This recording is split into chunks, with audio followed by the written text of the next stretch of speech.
तुलसी कहा है।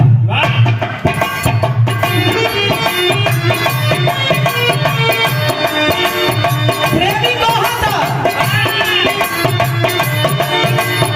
अरे बगली के भाई बात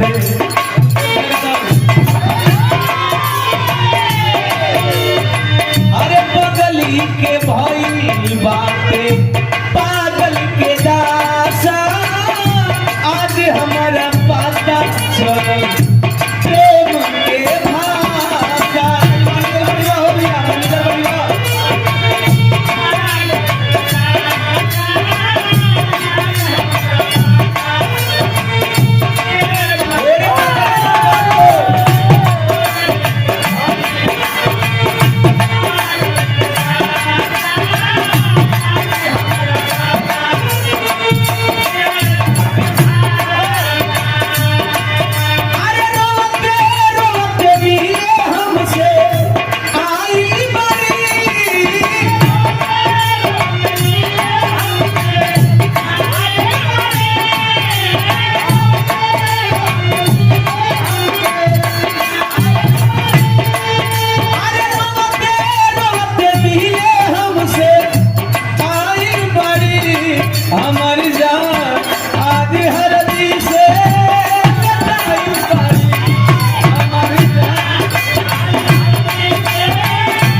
पूर्व जिला पंचायत सदस्य प्रत्याशी रहे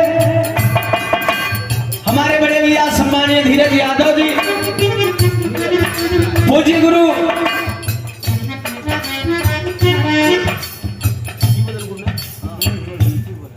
स्वर्गीय शिव बदन गुरु, आप उनके पोते हैं जिनकी लेखनी का लोहा जमाने ने माना। उन्हीं के शिष्य हमारे बड़े भैया आदरणीय राम जन्म जवाज जी, जिनका मैं विरहा जगत में क्या कहूं, मेरे लिए वो क्या है। विरहा जगत में हर नाम आता है लेकिन राम जन्म जवाज का नाम वाकई मेरे लिए अलग। काले बाबे हैं। तू यार पागल हो और हमको भी पागल करो। सही बात बोल देते, पागल। सम्मानीय बड़े भैया राम जन्म जवाज जी, अगर विरहा में कोई भी व्यक्ति मुझे सहयोग करने वाला खड़ा होगा तो एक लौटा एक व्यक्ति, जिस व्यक्ति का नाम है राम जन्म जवाज। हम चाहेंगे राम जन्म जवाज भैया के नाम पे जोरदार ताली होगा।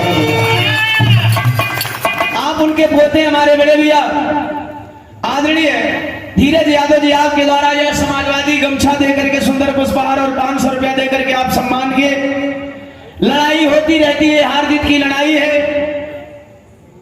आप लगे रहिए, समाज सेवा सबसे बड़ी सेवा है। जब समाज सेवा करते रहे तो एक न एक दिन यह समाज उस बुलंदी पे आपको पहुंचा देगा जिस बुलंदी को छूने में आपके प्रतिद्वंदी भी कांप जाएंगे, आपके विपक्षी भी कांप जाएंगे।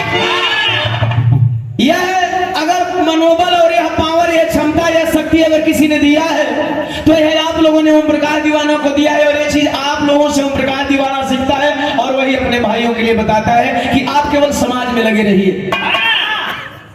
जनता से बड़ी अदालत कोई अदालत नहीं है।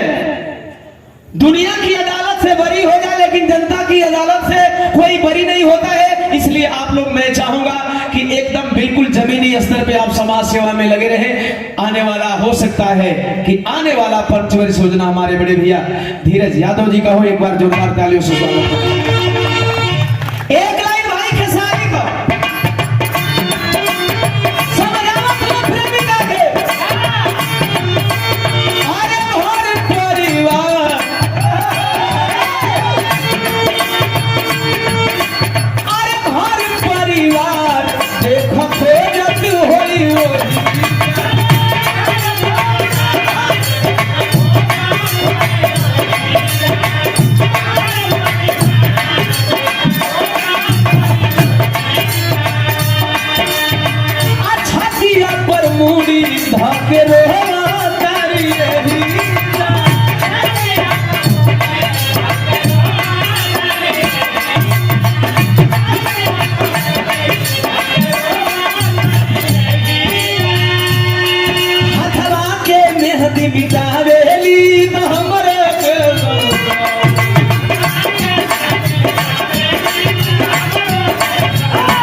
मैनपुरी मुगल सराय के धरती से शुभ आशीष उपस्थित जन समूह के कोट कोट सम्मान। एक लाइन और कहता है